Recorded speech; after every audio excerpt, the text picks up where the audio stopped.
very pleased to be joined by the voice of the Saskatoon Blades for the past, I'm going to say 32 years, if I'm not wrong. Les Lazaruk. Les, so good of you to join us. I heard you got in really late this morning. I was going to ask you, have you ever had that experience where people say to you the next day, Les, I fell asleep and you were on the radio doing hockey, and then I woke up this morning and you were on the radio again?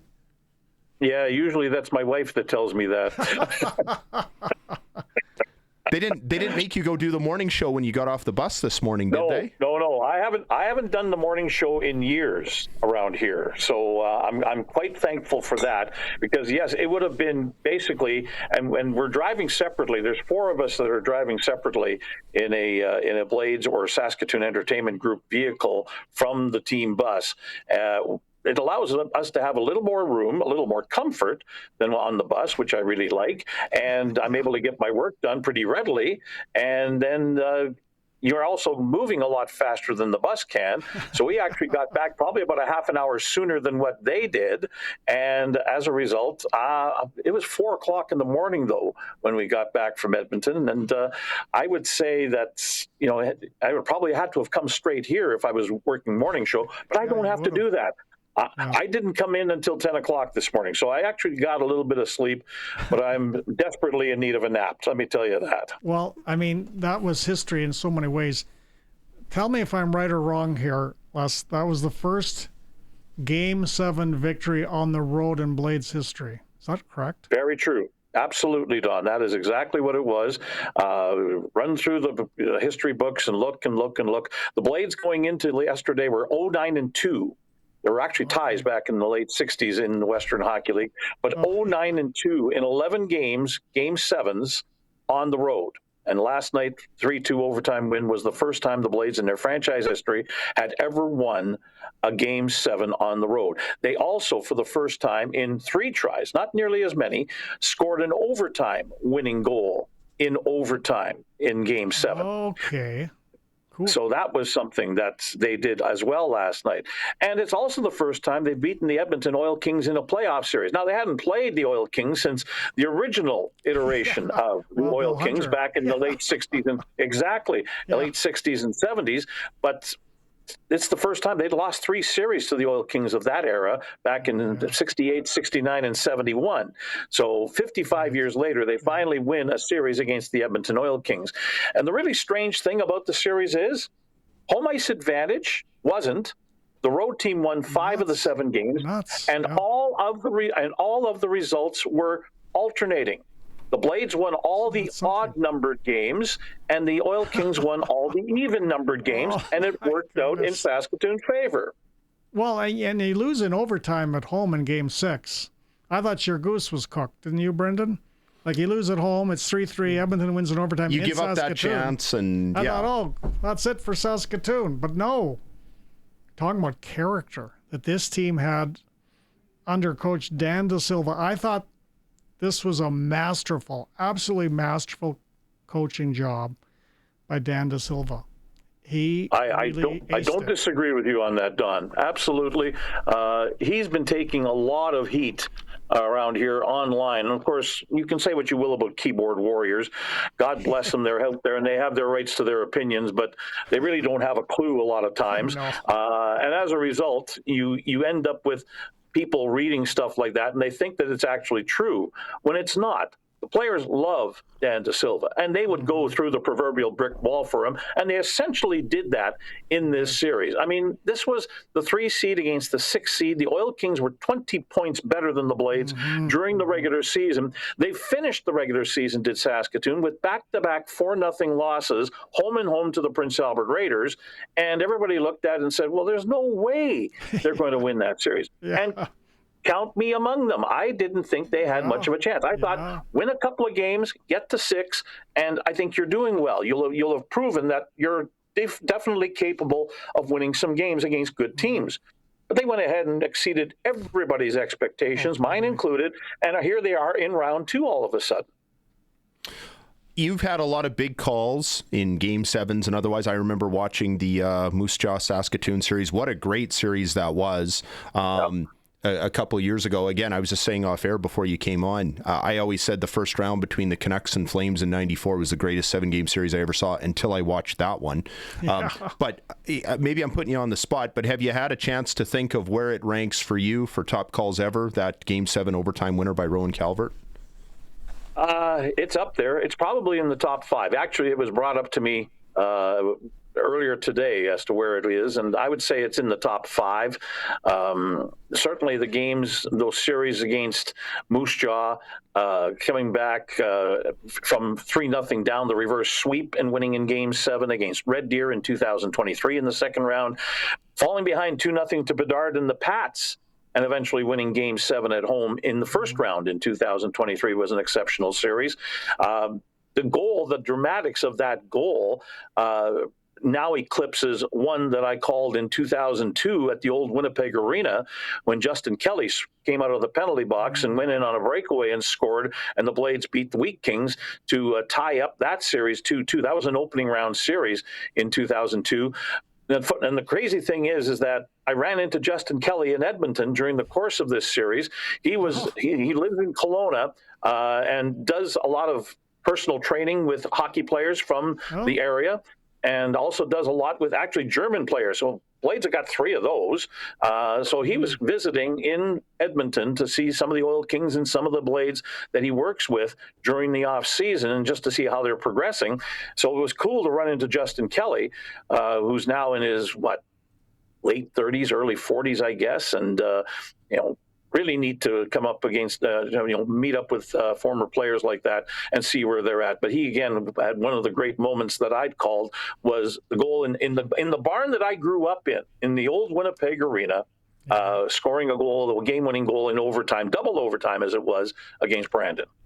I was going to college in Saskatoon that year, and I remember that series. I think the Blades lost in 7, but it was still a great series, and I remember just being glued to it the whole time. That was the only few months I lived up there, and that was my taste of Blades playoff hockey. In the last series, I talked a lot with the Pats in their first-round series. As you know, they lost in 5 games to a really good Medicine Hat team that might be as good as the Prince Albert team that your Blades are about to face. And even when they lost 8-2, I'd listened to it on the radio, so I didn't have the greatest, I didn't see it with my own eyes. I prefer listening on radio. I'm old school that way. But at the same time, a lot of the commentators who were at the games, people who were there, said it's not that they so much got outclassed, it's that you have to play a perfect game and hope that they don't. It's, to use a CFL analogy, I know you're a CFL fan, the only way you could beat Doug Flutie when he came to town was you'd have to play a perfect game and hope that you caught him on an off day. Is that the biggest challenge for the Blades going into a series with Prince Albert? Just sometimes that thought that creeps in, that doubt that we could outwork them by 30% and still lose. Yeah, I think that kind of enters into it. There were 8 games in the regular season between the two. Prince Albert won 6 of them. The one game that the Blades did win that was very impressive was right in Prince Albert, and they blanked the Raiders 4-0 back in late January. And I think that's the kind of a game you look back at and say, see, you can do it. You have that ability. The other game they won against the Raiders was way back in opening weekend here at SaskTel Center, and they won in overtime. So that one's a little less mindful and less applicable, I think, because the game that they won 4-0 in PA, the rosters are basically the same now. That's after the trade deadline. Everything's been done. Everybody's got their teams loaded up, etc. That game for the Blades is one that they can look back at and say, okay, what do we do there? And can we transfer that over and try and utilize it in this upcoming best of 7 against PA? Well, it seems like this is a different Saskatoon team now after beating Edmonton. Going into Prince Albert, losing 6 of 8, but it's a different team. I mean, just what they did against Edmonton, the belief they had in each other, like you said, 20 points behind, 95 points to 75. I talked to some people in the Western Hockey League that know a lot more about the league than I do, and they said, don't just think it's Prince Albert and Medicine Hat going for this. Edmonton is too. They're going to be right in there for the Memorial Cup. You guys just knocked out a team that some people thought could actually win the Western Hockey League. So you've got to think it's a different squad going into PA on Friday, do you not? It's a different squad even from that last weekend of the regular season where the Blades lost back-to-back home and home with the Raiders, back-to-back 4-0 losses. And you go into the playoffs off of that, and you think to yourself, they don't have a hope against Edmonton. You know, they're going to be out in 4 or 5.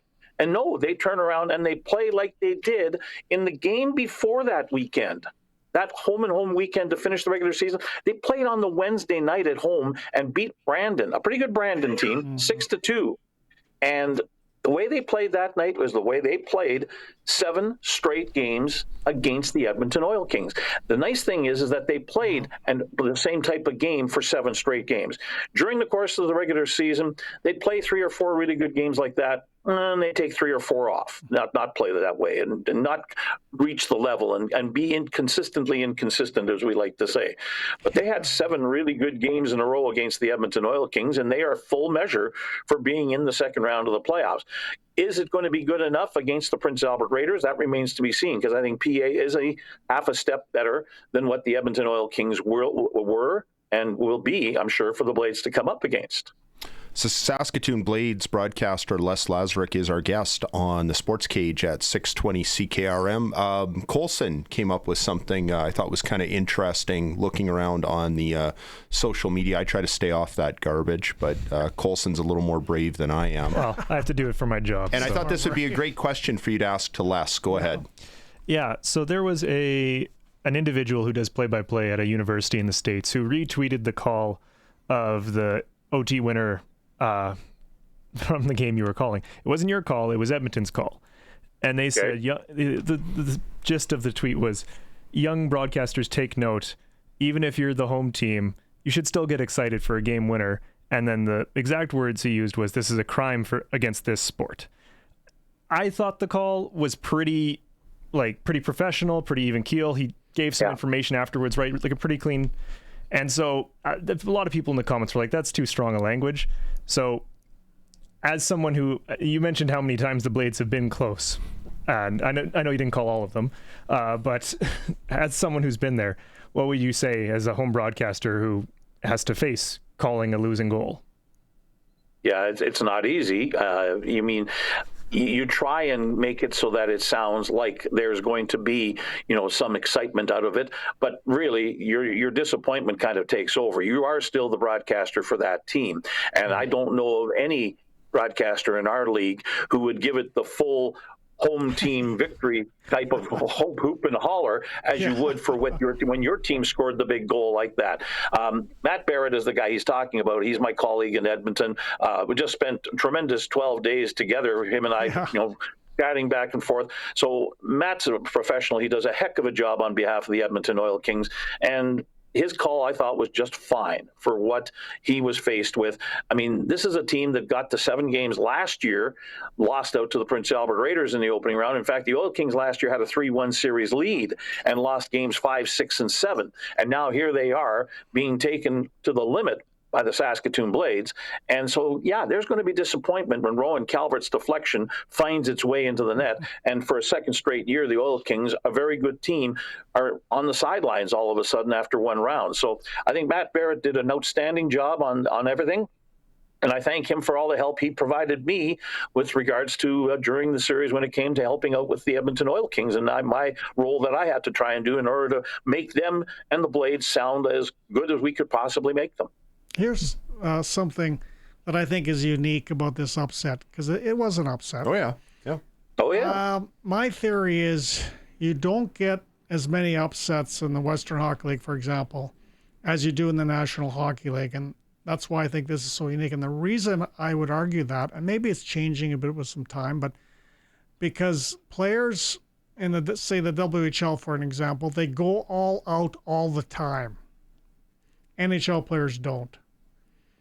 And therefore, when somebody's just going to turn it on in the playoffs like they can in the NHL, you might get some more upsets because suddenly this team is turning it on that maybe didn't play as well as they should have. But in the Western Hockey League, you don't get as much of that because everybody's going full bore all year.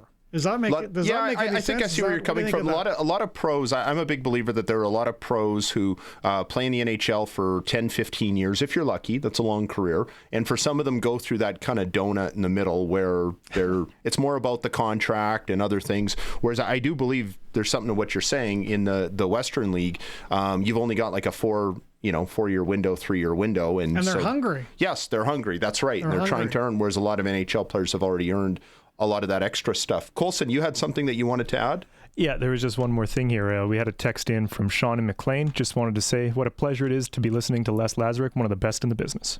There you go. And by the way, very kind. Les used to do something other than broadcast for the Saskatoon Blades, and we'll bring that up here. But for a while, you were one of the key parts of probably I don't want to say better than what CKRM has, but 1 and 1A for CFL broadcast teams. And for those listening on radio, we've got a photo of Les. Used to be part of the Winnipeg Blue Bomber broadcast crew with Bob Irving, and some of those faces look familiar. I don't know. I think the one guy's Scott Taylor. Can you see that, Les? Can you see that video? Yeah, I can see it. I can see it. Folks? Who is okay, now that's actually the Jets. We also did the pre and post game from Chi-Chi's with the Winnipeg Jets. Okay. And that's actually a Jets one.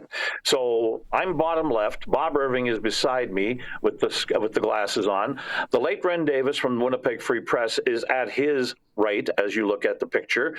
Between Bob and I is Scott Taylor, longtime sports columnist with the Winnipeg Free Press and still very involved with hockey in Winnipeg today. Ted Irvin, up top left, former National Hockey Leaguer. And then Bob Holliday is the other fellow there. Bob is passed, unfortunately, just a great guy. He was a jack of all trades, seemed to know everybody in the world, and was just an invaluable part of our team at CJOB in Winnipeg back in the 1980s. Now, Ted Irvin, he played for the Rangers, did he not? He played for the Rangers. He also played for the LA Kings. He was actually an original member of the LA Kings when they came into the National Hockey League back in 1967. Well, he was a rugged individual. I remember when he played for the Rangers, he was giving a whole pile of people problems physically, old Ted. This is way before my time even. But are you, by the way, we have Brian Munns coming on later this hour. Are you still a Jets fan? Is that your team? Absolutely, I am. I love the jersey. I'm with Don, though. Yeah. The right jersey to be wearing, and actually they do wear it from time to time as their third, but it's one that goes back to the WHA days. And again, growing up in Winnipeg, the WHA Jets were the team. That was the big deal. That was before the Edmonton Oilers came along and ruined it for everybody in Winnipeg with Gretzky, etc. I mean, I'm still burned at that.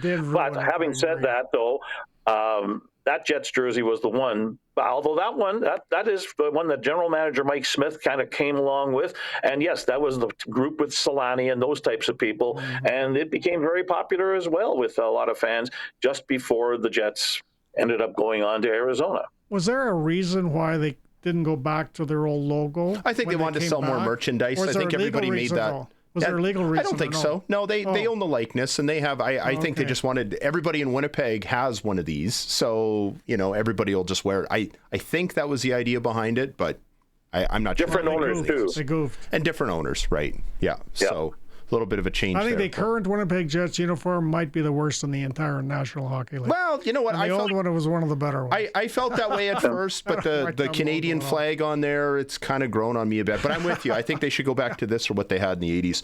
Les Lazaruk, thanks for doing this.